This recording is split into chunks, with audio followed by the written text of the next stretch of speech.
What's going on, guys, and welcome back to another FPL video on the channel. And in today's one, we are back with another transfer talks video where we will be discussing all things to do with game week 26. And we're going to start things off by talking about that man right there, Omar Marmoush, because at the time of recording, he has been transferred in by a staggering 290,000 FPL managers. And I'm guessing that is because he did get the hat-trick in the last game against Newcastle. But in my opinion, guys, I just simply cannot back transferring in this player at this moment in time. I would say you have to be avoiding Marmoush. I know he just scored a hat-trick. I know you could argue that the form he's in right now is really good and very hard to ignore, but in my opinion, this just simply isn't the right time to be buying Omar Marmoush, because his next game is against the best team in the league, right? His next game is against Liverpool at home, and I just can't really back buying a player when their next game is against the best team in the Premier League, right? I get it, yes, he's in form, he just scored a hat-trick, but going out of your way to use a transfer to bring in a player when they're playing against the best team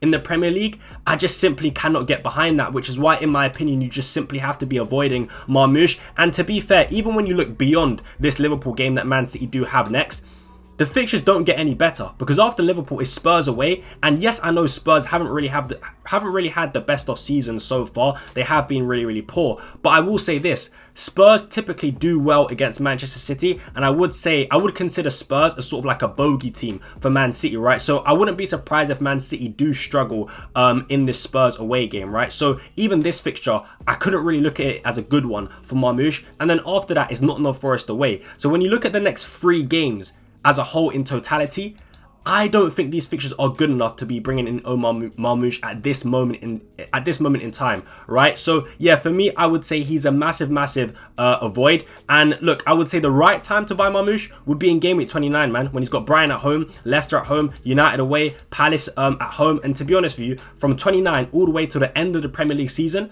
Man City do have some really nice fixtures. So I think game week 29 is the perfect entry point for Omar Marmoush. I just don't think you can buy him now. Now, look, in terms of his minutes, one thing I do like about Marmoush is that he does seem to be starting games. He started every single Premier League game that he's since joining Man City. However, he doesn't seem like he's the 90-minute man. Typically, he will get subbed off based off what we've seen so far. You know, in the first game against Chelsea, 73 minutes. Then against Arsenal, 71 minutes. And then against Newcastle, 75 minutes. So the minutes are okay. They're not great. I wouldn't really expect any 90-minute performances from Marmoush based off what we've seen so far. However, the positive is that he is starting games. Now, look, in terms of Marmoush as a player, I actually do like him a lot. And I do think, as I said, not now, but further down the line, he'll be a really good FPL asset if he can continue to start games. One thing I do like about Marmoush is his off-the-ball movement. So far from what I've seen on the eye test, his off-the-ball movement and the runs he makes and the way he can find space in behind defenders is really good. And I'm not going to lie, a lot of the times so far since he's been playing for Man City, he's made some really good runs, but the Man City players choose not to pass him because, again, just the way Man City play, they're very slow, they're very methodical, they like to recycle the ball a lot. They don't really take many risks, especially when Kevin De Bruyne isn't on that football pitch. However, if Man City can sort of adjust to Marmoush's playstyle, take a little bit more risks, and look to play Marmoush and find him when he is making those dangerous runs, I think Marmoush could explode and be a very explosive FPL asset, because I will say he does seem like the type of player that has a very sort of strong eye for goal, right? From what I've seen so far, albeit it is a very small sample size because I don't really watch him in the Bundesliga, but from what I've seen so far in the Premier League, he seems to be like almost like a shoot on sight player as well, right? When he gets that chance in front of goal, he looks to take it. That's what I've seen so far from Marmoush. So I do think he could be a really good and explosive FPL asset, but as I said, I just simply can't back buying Marmoush at this moment in time based off the fixtures that Man City do have coming up. So I would say avoid him for now and then reconsider him for game week 29 onwards. That is just my honest opinion on Omar Marmoush. But yeah, let me know what your thoughts on that are down below in the comments. I'd love to know if you've already gone and bought Marmoush. But yeah, let me know your thoughts. All right, guys. So next up, I wanted to speak to you guys about some possible Amad Diallo replacements, because if you guys didn't know already, Amad Diallo has suffered a long-term injury and will unfortunately be missing the remainder of the Premier League season. So with that being said, if you are someone like myself who does own Amad Diallo and you need a replacement, my favourite options would be Dango, Minte and Rutter as direct replacements, right? Because Amad Diallo are only around 5.5 million. So yeah, if you don't have any money in the bank, then yeah, I'd go for Dango, Minte and Rutter. However, if you do have some extra money in the bank and some spare funds in the bank, then I would definitely go for KLUIVERT. That would be my #1 favourite option. I really do like the Bournemouth midfielders, especially the fixture on that Bournemouth have is just absolutely ridiculous. Starting off with Wolves at home is fantastic, then it's Brighton away and Spurs away, Brentford at home, Ipswich at home, West Ham away, then Fulham at home. Honestly, from this point onwards, game week 26 till the remainder of the season, Bournemouth do have some pretty solid fixtures, but especially in the sort of mid to short term,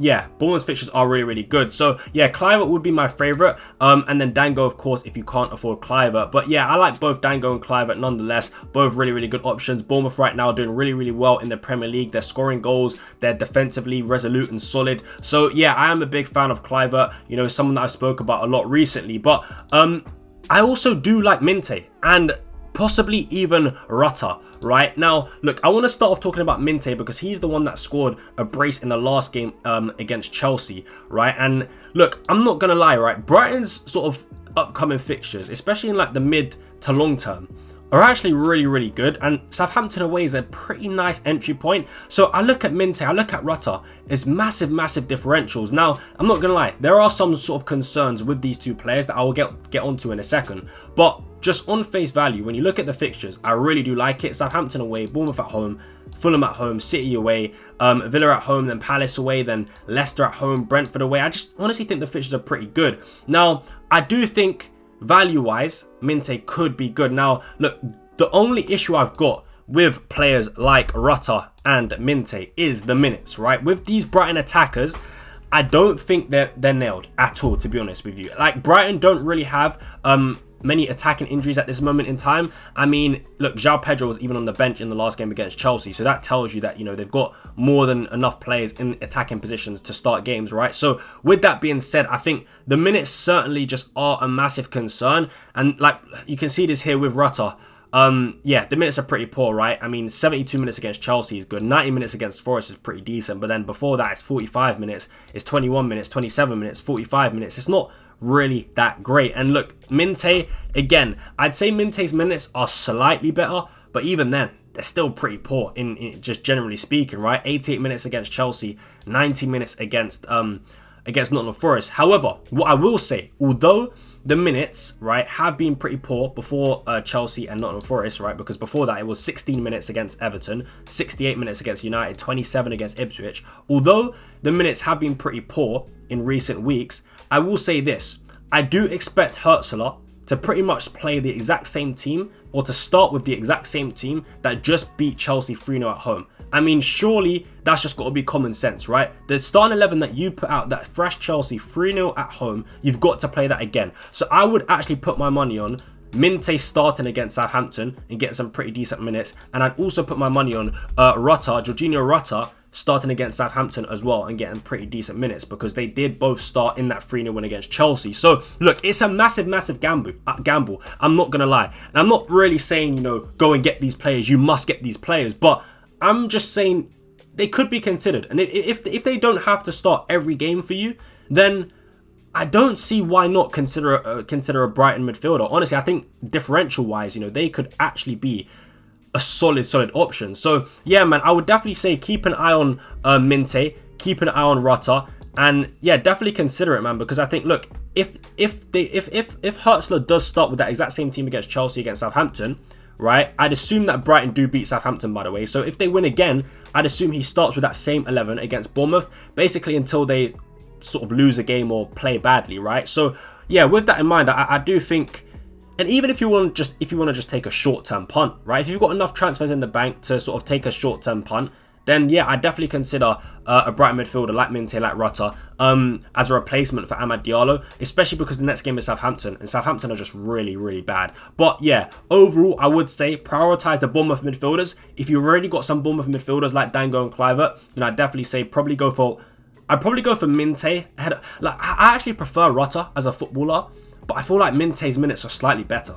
So yeah, I think I'd have to say Minte. But yeah, all in all, the number one replacement for Amad Diallo, it's got to be KLUIVERT, right? It simply has to be KLUIVERT because, yeah, he's an amazing player. He's in form. He's doing great. He's scoring goals. He's playing in a better team as well. Bournemouth are doing much better than Brighton. And, yeah, so that's why I would say just prioritize the Bournemouth midfielders. But if you've already got some Bournemouth midfielders, then, yeah, I think a gamble on Arata or Mente might not be such a bad idea. Let me know what you think of that. Alright guys, so let's talk about the assistant manager chip and what to do if you currently have it activated. Now, first things first, I just want to point out, as you guys can see on screen, right, I've highlighted in green, right, the teams that do have a table bonus fixture in Game Week 26. So as you guys can see, we've got Leicester, West Ham, Wolves, Ipswich and Southampton, who all have a table bonus game. Now, I've got the Crystal Palace one in orange, right? Because at the time of recording, yes, they do have a table bonus game. However, because there is still one more game left to be played in double Game Week 25, Liverpool versus Aston Villa, if Aston Villa do beat Liverpool, then it means Crystal Palace won't have a table bonus opportunity against Fulham. So what I will say is, that is sort of to be confirmed. But at this moment in time, as I'm recording, yes, it is a table bonus, but it could change. But what I will say is, in terms of what I like the managers that I like the most, for Game Week 26 with the assistant manager chip, it would actually be it definitely would be Oliver Glasner, right? So I guess if you got the assistant manager chip, you probably hope that Liverpool do win or draw against Aston Villa, so that fixture does stay as a table bonus game for Glasner. But yeah, for me, in terms of managers to go for, it definitely would be Glasner, right? For me, I'm not gonna lie, I'm not a big fan of Rude. I just think, look, Leicester, I mean, Brentford have been a bit shaky recently. I totally get that, but Leicester are just really, they're just too poor. They're just too bad to sort of bet, like, yeah, I just can't really back going for Rude, man. They're just a poor overall team. They can't really score goals. Defensively, they're pretty poor. Yeah, I just can't back it. I really cannot back that. So, yeah, for me, I would avoid going for Rude.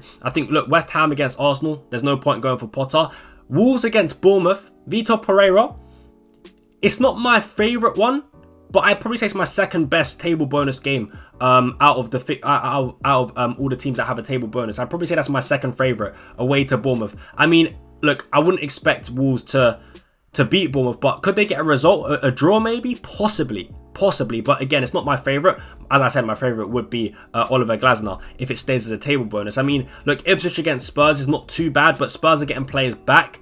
And yeah, I don't know, man. I don't know. Again, it's one where it's a bit iffy. I probably would stay away from the Ipswich from Kieran McKenna, right? I think I'd stay away just because Spurs are getting players back, and I think Spurs are getting stronger and stronger as the season goes. Honestly, I do think Spurs performance-wise are actually a lot better than the table suggests, right? So with that being said, I do think, yeah, avoid McKenna for now, and look, definitely avoid the Southampton manager, right? There's just no point going for the Southampton manager against Brighton. Southampton are one of the worst teams in the Premier League, in Premier League history, to be honest with you guys. So yeah, look, in terms of table bonus, as I said, Oliver Glasner is my favorite. Now, I would definitely go for, if I had Slot, if I had Emery, I would definitely go to Glasner and take the chance with a table bonus, because what I want to do quickly is just give my opinion on what I've learned so far from this assistant manager chip, and what, in my opinion,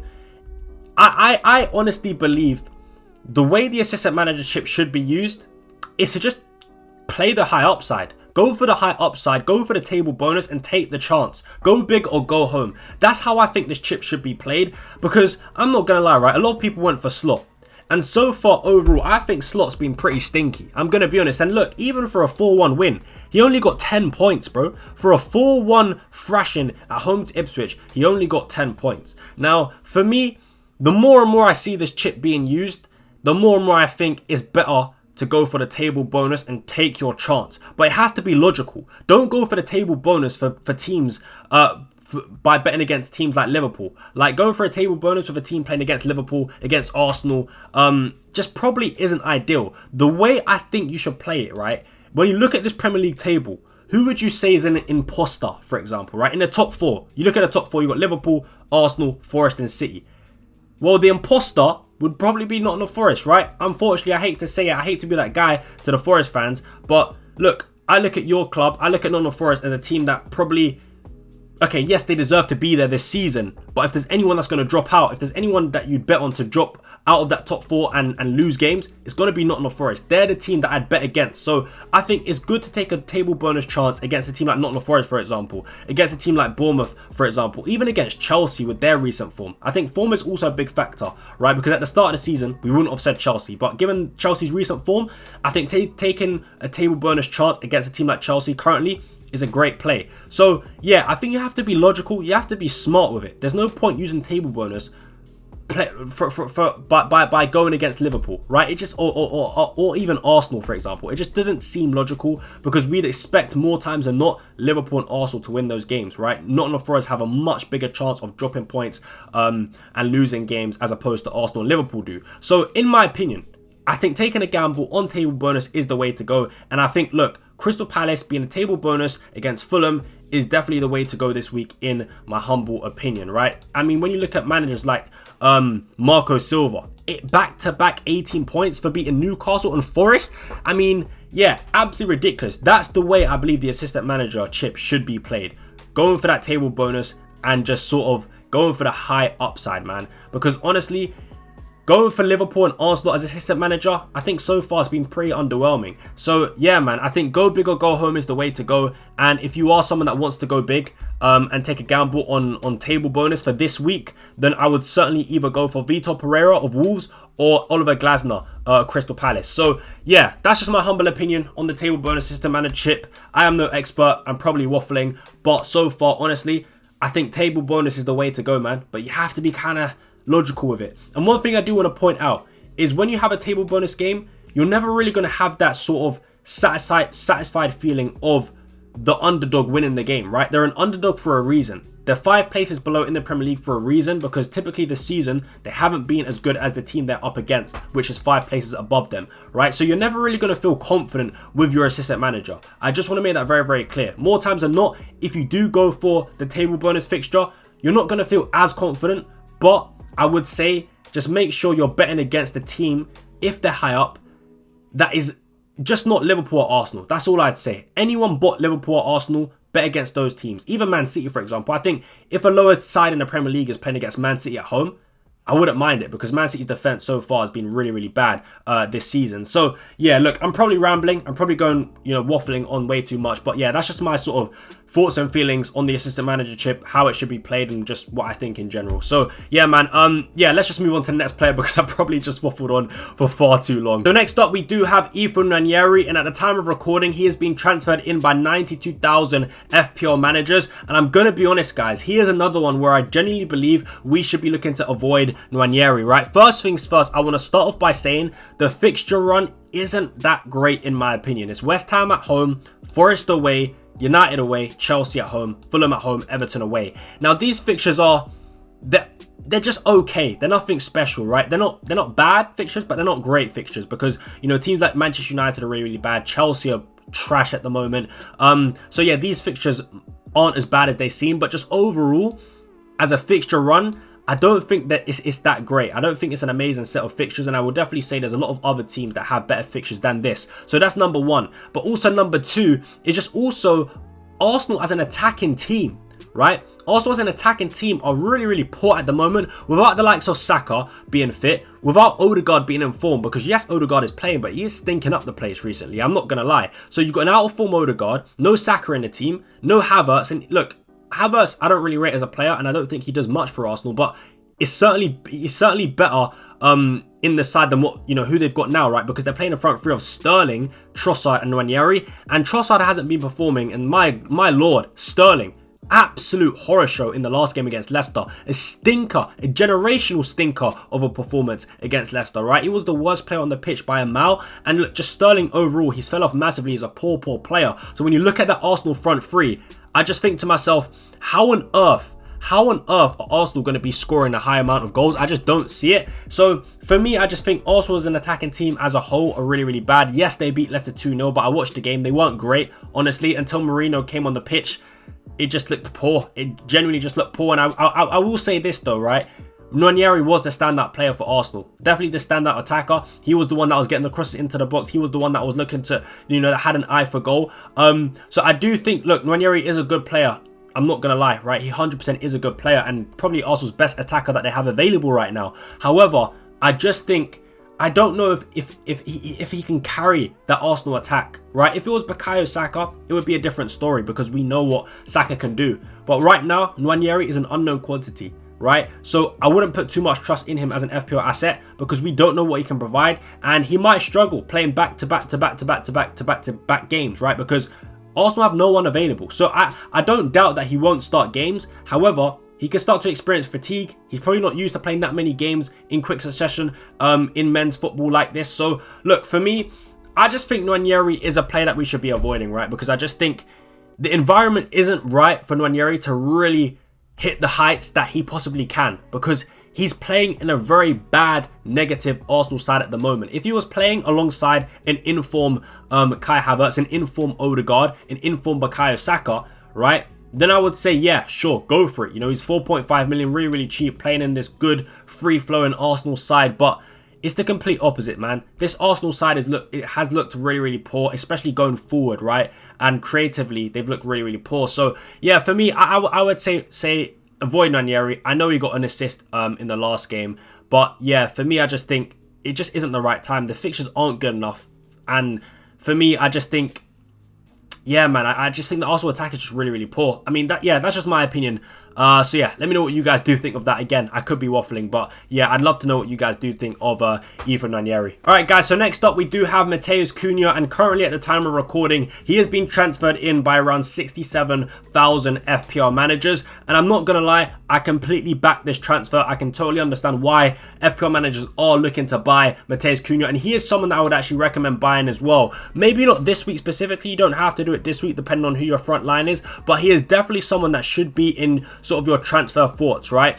Because I just think the fixture run for Wolves is absolutely fantastic. Bournemouth away in game week 26 is an okay fixture. It's not the best, but then after that, it's Fulham at home, Everton at home, Southampton away in blank game week 29, which is honestly a big thing and a big factor for why I'm recommending Matheus Cunha, especially if you are not using your free hit in blank game week 29. Matheus Cunha will be one of the standout options for that week. And then after that is West Ham at home, Ipswich away in 31, Spurs at home in 32, United away in 33. Honestly, for the remainder of the season, Wolves have absolutely fantastic fixtures, which is why I really do like Matheus Cunha as a pick. And look, we all know Matheus Cunha's quality. We've seen the goals he's scored. You know, he's a player that's outperforming his expected goals by a large amount because he's always scoring bangers. Even in the last game against Liverpool, it's just a great turn and finish on the left foot, right? So Matheus Cunha has the quality. The player quality is just certainly there with Matheus Cunha. And I think he's a really quite clinical finisher, actually. You know, he scores some amazing goals. So look, for me, Matheus Cunha, we've seen the form that he hit earlier on in the season, right? He was absolutely cooking. Unfortunately, I didn't have him at the time in my own team, but yeah, he was absolutely cooking earlier on in the Premier League, scoring goals for fun, assisting for fun. Just a ridiculous FPL asset he has been this season, especially for his price. So I believe with these fixtures coming up, he could hit that form again. I genuinely believe that. So yeah, man, in my opinion, Matheus Cunha is definitely someone to consider. At the time of recording as well, his ownership is really low, 7.9% ownership, which is absolutely ridiculous. Only costing 6.8 million as well. So yeah, man, I do like Matheus Cunha as an option, and I'm pretty sure a lot of people will be looking to still bring in Matheus Cunha, not only for game week 26 but also 27, 28 and 29. So yeah, man, Matheus Cunha is someone that I really do like as an option, and I would definitely recommend buying him for game week 26. But that's going to be it for today's video, guys. I really do hope you enjoyed, and if you did, make sure you smash a big thumbs up on the video, subscribe to the channel if you haven't already, hit that notification bell so you never miss an upload. But yeah, guys, thank you so much for watching. I appreciate it, and yeah, I'll catch you guys in the next video. But until then, I'm out. Peace.